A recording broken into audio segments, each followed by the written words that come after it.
हमारे एक मेंबर जानना चाहते हैं what to eat so that heart problems do not occur and what not to eat. तो ये बहुत ही जनरलाइज क्वेश्चन है, लेकिन मैं कोशिश करूंगा इसको जो आपको बेस्ट जानकारी है वो दे सकूं। पहली बात कि व्हाट टू ईट, ये मोटा मोटा तो हर कोई जानता है। यानी कि जैसे हमको ज़्यादा से ज़्यादा अनप्रोसेस्ड फूड खाना चाहिए, जैसे फ्रूट्स हो गया, सैलड्स हो गया।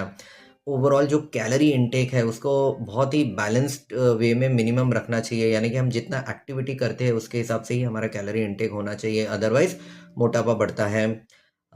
खाने में प्रोटीन का quantity in general Indian diet में थोड़ा कम होता है, तो वो हमारे डाइट में ज़्यादा होना चाहिए। ऑयली फ्राइड चीज़ें जहाँ तक हो सके कम से कम होना चाहिए। अगर आप नॉनवेज खाते हैं तो फ़िश एक बहुत अच्छा सोर्स है नॉनवेज का, प्रेफरेबली जो ग्रेवी में बनती है वो फ़िश।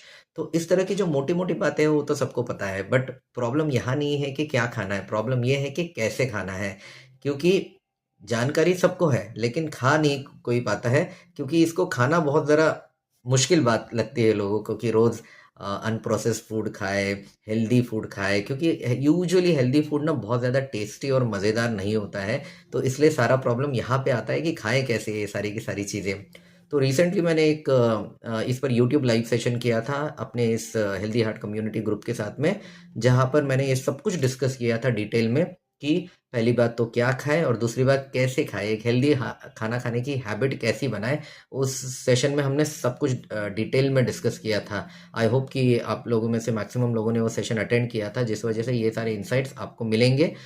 इस पर आगे भी मैं कोई वीडियो बनाऊंगा जिसमें ये सारे जो टिप्स एंड ट्रिक्स होते हैं हेल्दी खाने के उसमें मैं ज़रूर पोस्ट करूंगा।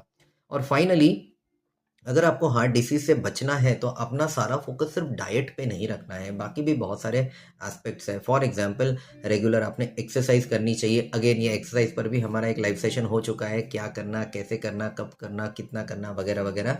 तो एक्सरसाइज पर भी आपको ध्यान देना है, अपनी ओवरऑल एक्टिविटी लेवल पर भी ध्यान देना है। अगर आपको कोई एसोसिएटेड रिस्क फैक्टर्स है हार्ट डिसीज के लिए, जैसे diabetes, high blood pressure, cholesterol, thyroid, तो इन सबको भी दवा के माध्यम से या जैसे भी डॉक्टर एडवाइस करते हैं उससे इन चीज़ों को भी कंट्रोल में रखना है। अगर आप स्मोकिंग वगैरह करते हैं तो आपने अवॉइड करना है।